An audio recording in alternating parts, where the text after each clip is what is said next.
जय हिंद साथियों, नमस्कार। आप सबों का स्वागत है आज की नए सेशन में। तो प्यारे दोस्तों, आज हम लोग जो पढ़ने वाले हैं इसमें हम लोग पदार्थों में होने वाला परिवर्तन, पदार्थ में जनरली कितने प्रकार के परिवर्तन हैं, वो परिवर्तन किस प्रकार से होता है, क्या एग्जाम्पल है। इस आज का जो सेशन है इन्हीं सभी पॉइंट्स होंगे जो हम लोग इस सेशन में आज हम लोग देखने वाले हैं। ठीक है, तो आइए सबसे पहले मान लेते हैं कि हेडिंग रहेगा कि पदार्थों में होने वाले परिवर्तन, पदार्थों में होने वाले परिवर्तन। ठीक है, तो पदार्थ में कितने प्रकार के परिवर्तन होते हैं।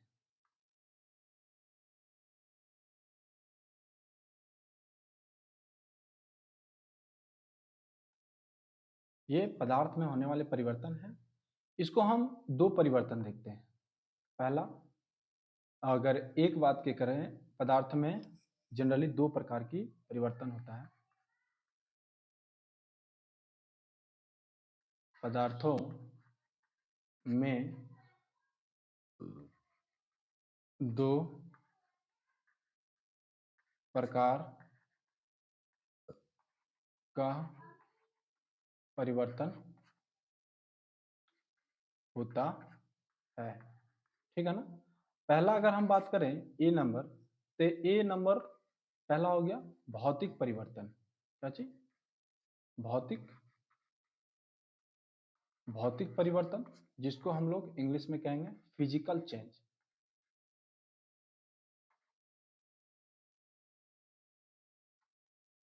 Physical change.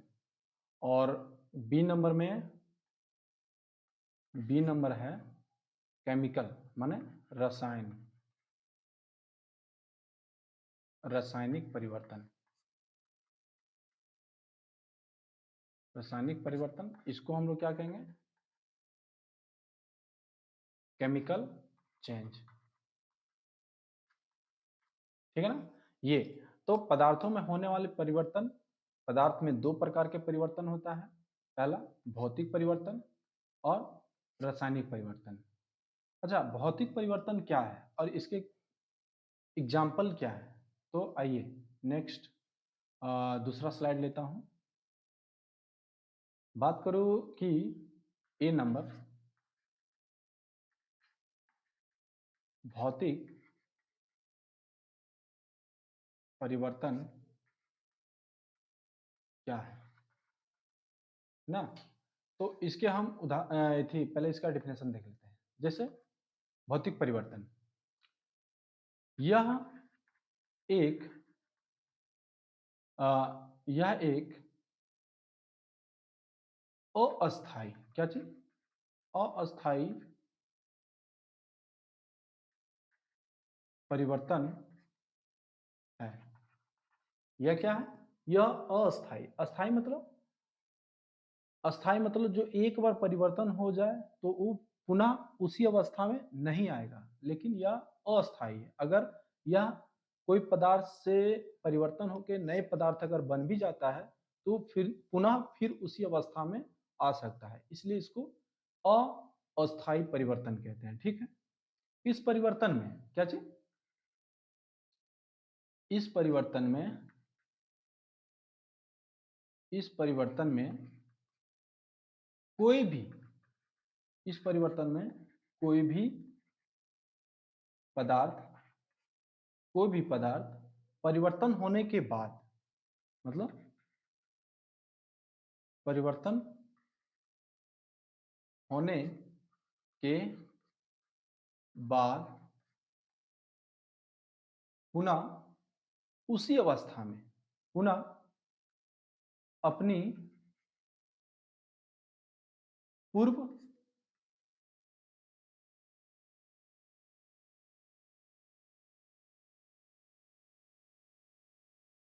अपनी पूर्व अवस्था, मतलब पहले वाली जो उसकी पहली की जो अवस्था थी, पूर्व अवस्था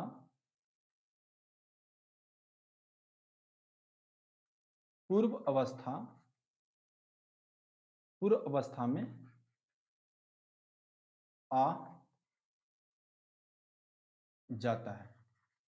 ठीक है, इसके हम भौतिक परिवर्तन, मतलब भौतिक परिवर्तन, यदि अगर हम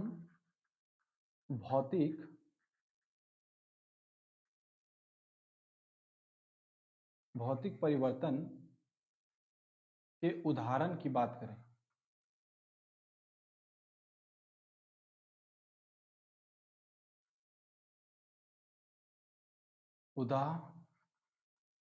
उदाहरण, तो जैसे मान लो पहला उदाहरण मान लो क्या हो गया, CO2, क्या चीज, CO2 माने कार्बन डाइऑक्साइड से, CO2 से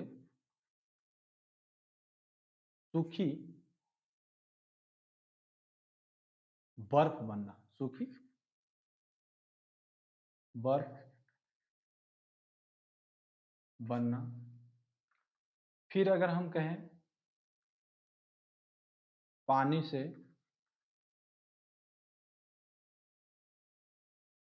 से बर्फ बनना, पानी से बर्फ बनना, ये सब क्या है, ये भौतिक परिवर्तन है। मतलब इसको हम लोग क्या कहेंगे, फिजिकल, क्या चीज, फिजिकल चेंज। ठीक है ना, इसको हम लोग फिजिकल चेंज कहेंगे, क्योंकि कार्बन डाइऑक्साइड से माने CO2 से सूखी बर्फ बन सकता है, और फिर सूखी बर्फ से हम इसको CO2 बना सकते हैं, पानी से बर्फ बना सकते हैं, और फिर इसी बर्फ को हम अगर हीट दे दें तो ये पानी बन जाएगा। तो ये क्या है, सब भौतिक परिवर्तन के उदाहरण है। और कुछ हम जैसे जो मोमबत्ती होता है, मोमबत्ती का जो पिघलना होता है वो भौतिक परिवर्तन होता है, लेकिन यदि अगर मोमबत्ती का जलना अगर कहते तो ये रासायनिक परिवर्तन होता है। तो मोमबत्ती का पिघलना, याद रखिएगा मोमबत्ती दोनों जगह है, भौतिक परिवर्तन में भी है और रासायनिक परिवर्तन में, लेकिन एक जगह पिघलना होगा, एक जगह जलना होगा। यदि अगर मोमबत्ती का जलना अगर बात कहा जा रहा है तो भौतिक परिवर्तन, सॉरी, रासायनिक परिवर्तन है, लेकिन पिघलना, अगर पिघलने की बात कही जा रही है तो भौतिक मतलब फिजिकल चेंज है।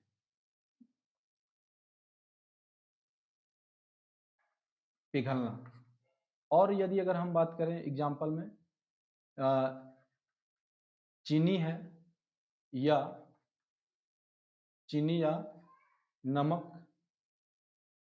का पानी में मिश्रण, शुष्क बर्फ का या कपूर का जलना, कपूर का, नहीं, कपूर का पिघलना, ये भी याद रखिए, सॉरी, कपूर का कपूर पिघलना, ये सब क्या है, सब भौतिक परिवर्तन है। ठीक है, अब हम लोग क्या इसमें क्या देखें, भौतिक परिवर्तन का ये उदाहरण है। हम लोग सबसे पहले देखें भौतिक परिवर्तन क्या है, तो यह एक अस्थाई परिवर्तन है। इस परिवर्तन में कोई भी पदार्थ परिवर्तन होने के बाद पुनः अपनी पूर्व अवस्था में आ जाता है, इसलिए इसको अस्थाई परिवर्तन भी कहते हैं। हम इसके एग्जाम्पल भी देखें। पहला, CO2 से सूखी बर्फ बनना, पानी से बर्फ बनना, मोमबत्ती का पिघलना, चीनी और नमक का पानी में मिश्रण होना, और कपूर का पिघलना, ये सब भौतिक परिवर्तन मतलब फिजिकल चेंज के एग्जाम्पल से। अब हम लोग देखते हैं रसायन, रासायनिक परिवर्तन। ठीक है, इसको हम लोग क्या कहेंगे,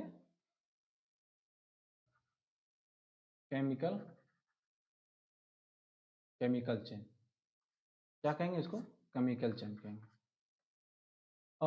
इसमें अगर हम एग्जाम्पल की बात करें तो जैसे इसमें क्या कहेंगे, मक्खन का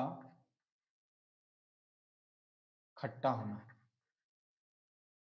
मक्खन का खट्टा होना, यदि अगर मक्खन खट्टा हो जाता है तो फिर से उसको ठीक नहीं किया जा सकता है। माने एक बार जो परिवर्तन हो गया उसको पुनः फिर उसी अवस्था में लाना पॉसिबल नहीं है, संभव नहीं है, इसलिए इसको रासायनिक परिवर्तन कहता है। मोमबत्ती का जलना, मोमबत्ती का जलना, ये क्या है? इसके पहले हम लोग भौतिक परिवर्तन में देखे थे मोमबत्ती का पिघलना, लेकिन इसमें क्या है? मोमबत्ती का जलना। उसके बाद अगर हम खाने का पचना, यदि अगर हम लोग जो खाना खा लेते हैं वो पच जाता है, वो क्या एक रासायनिक परिवर्तन है। एक बार वो खाना पच गया फिर से पुनः उसी को हम खाना नहीं बना सकते हैं। खाने का पचना, खाने का पचना। उसके बाद अगर हम कहें दूध से दही बनना, दूध से दही बनना, ये कुछ एग्जाम्पल है, बहुत सारे एग्जाम्पल है इसके। आप इसके कई सारे एग्जाम्पल ले सकते हैं। यदि अगर कोई प्लास्टिक है या कोई चीज़ का जलना, अगर एक बार वो जल गया तो ईंधन के रूप में कार्बन डाइऑक्साइड, ऑक्सीजन, ये सारा बन के जल के उड़ गया, लेकिन उसको पुनः फिर से उसी अवस्था में लाना पॉसिबल ही नहीं है, इसलिए इसको रासायनिक परिवर्तन कहते हैं, केमिकल चेंज कहते हैं इसको। यस, आइए, ये हम लोग का था पदार्थों में होने वाले परिवर्तन। तो पदार्थ में जनरली दो प्रकार के परिवर्तन होता है, भौतिक परिवर्तन और रासायनिक परिवर्तन। इंग्लिश में इसको फिजिकल चेंज कहेंगे और केमिकल चेंज कहेंगे। फिर हम लोगों ने क्या देखा, भौतिक परिवर्तन क्या है? तो यह एक अस्थायी परिवर्तन है। इस परिवर्तन में कोई भी पदार्थ परिवर्तन होने के बाद पुनः अपनी पूर्व अवस्था में आ जाता है। इसके एग्जाम्पल देखें। फिर रासायनिक परिवर्तन, सॉरी सॉरी सॉरी, रासायनिक परिवर्तन का हम लोग एग्जाम्पल थी, इसका डिफिनेशन तो देखे ही नहीं। तो सबसे पहले हम लोग रासायनिक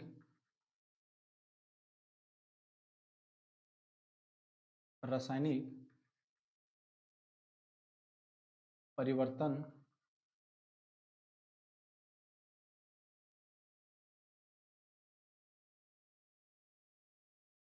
क्या है?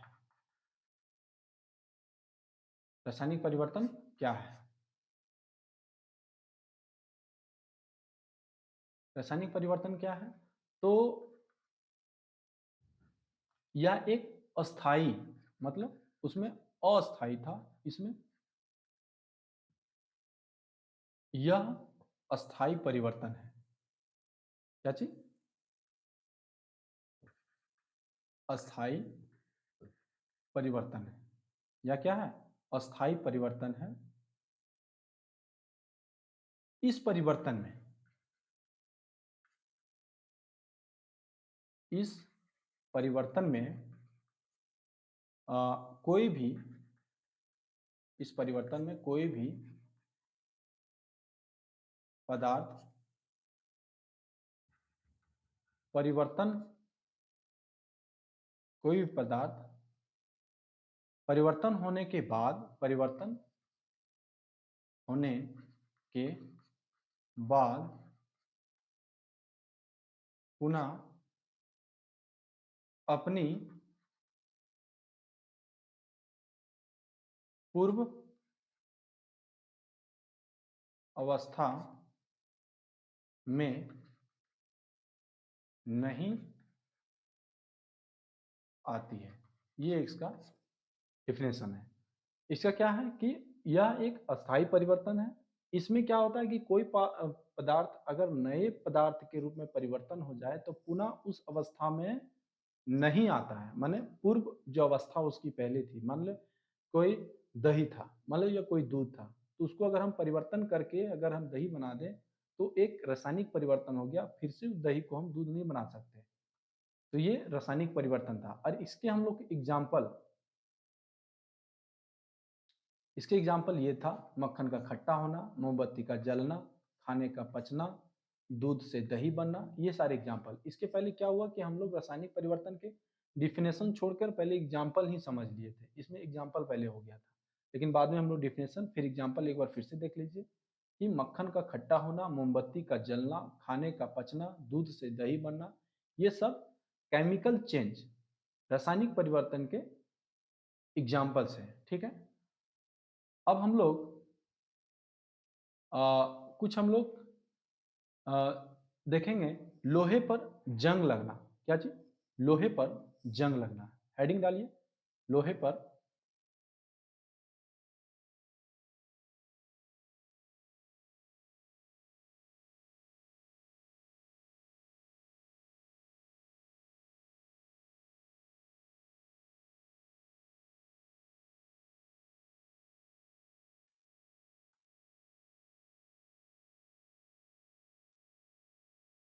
लोहे पर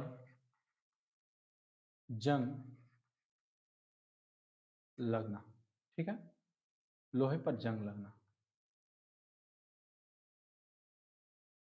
लोहे पर जंग लगना, ये हम लोग का हेडिंग है। इसमें पहला हम देखते हैं तो लोहे पर जंग लगना रासायनिक परिवर्तन है। सबसे पहले कि लोहे पर जो जंग लगना वो कैसा परिवर्तन है, तो वह रासायनिक परिवर्तन है। लिख लेते हैं, लोहे पर जंग लगना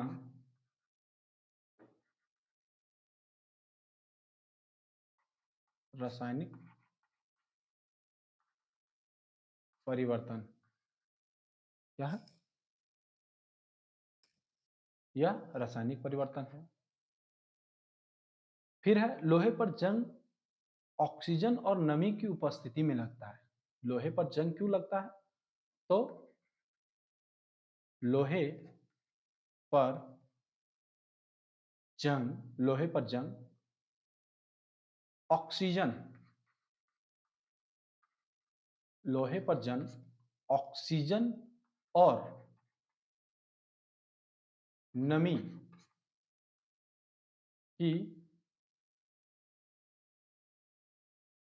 की उपस्थिति। क्या चीज?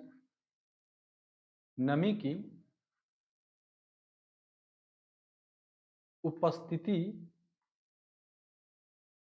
में लगता है। लोहे पर जंग लगना कैसा? रासायनिक परिवर्तन है। लोहे पर जंग ऑक्सीजन और नमी की उपस्थिति में ही लगती है। नेक्स्ट पॉइंट की बात करें तो लोहे पर जंग लगने से उसका जो भार है वो बढ़ जाता है। लोहे पर जंग लगने से उसकी भार बढ़ जाती है। लोहे पर अगर जंग लग जाता है तो उसका जो वजन है, उसकी जो थी क्या बोलते हैं वजन, केजी है, उसकी मात्रा बढ़ जाती है। आगे अगर हम बात करें, लोहे पर जंग लगने से उसकी आयु घट जाती है। वजन तो बढ़ जाती है लेकिन आयु घट जाती है। लोहे पर जंग लगने से उसकी आयु घट जाती है। लोहे पर अगर जंग लग जाता है तो उसका जो आयु मतलब उसका जो चलने की, ज्यादा दिन चलने की जो उम्मीद रहती है वो खत्म हो जाती है, क्योंकि वो जंग के कारण वो धीरे धीरे खत्म होने लगता है, उस पर जंग की परत चढ़ जाती, जिसके कारण वजन तो बढ़ जाता है, लेकिन उसकी जो वायु है, माना आयु है, उम्र मतलब कि उसकी ज्यादा दिन टिकने की जो, माने कह सकते हैं ज्यादा दिन टिकने की जो आयु है वो घट जाती है।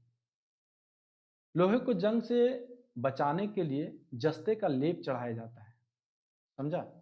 लोहे, प्रश्न आपको पूछा जा सकता है कि लोहे को जंग से बचाने के लिए किस चीज का लेप चढ़ाया जाता है, तो लोहे को जंग लगने से उस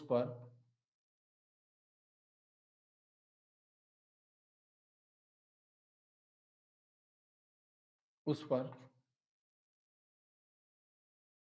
जस्ते या जस्ता का लेप चढ़ाया जाता है, और इस प्रक्रिया को जस्तीकरण कहते हैं। क्या चीज? इस प्रक्रिया को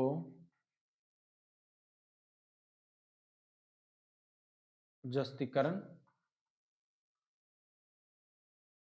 जस्तीकरण कहते हैं, ठीक है। लोहे को जंग से बचाने के लिए हमें जस्ता का लेप चढ़ाना पड़ता है, और जो प्रक्रिया कहलाती है उसको हम जस्तीकरण कहते हैं। लकड़ी को कीड़े मकोड़े से बचाने के लिए लकड़ी को, क्या चीज? लकड़ी को कीड़े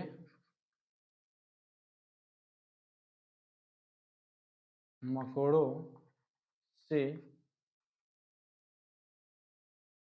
बचाने के लिए उस पर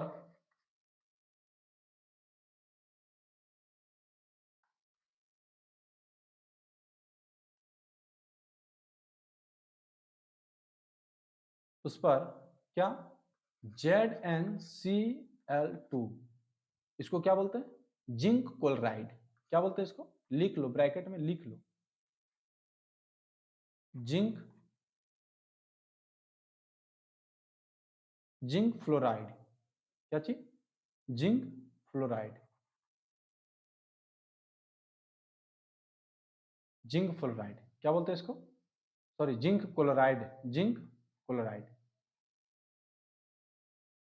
लकड़ी को कीड़े मकोड़े से बचाने के लिए उस पर जिंक माने ZnCl2 का लेप चढ़ाया जाता है, जिसको हम जिंक क्लोराइड कहते हैं।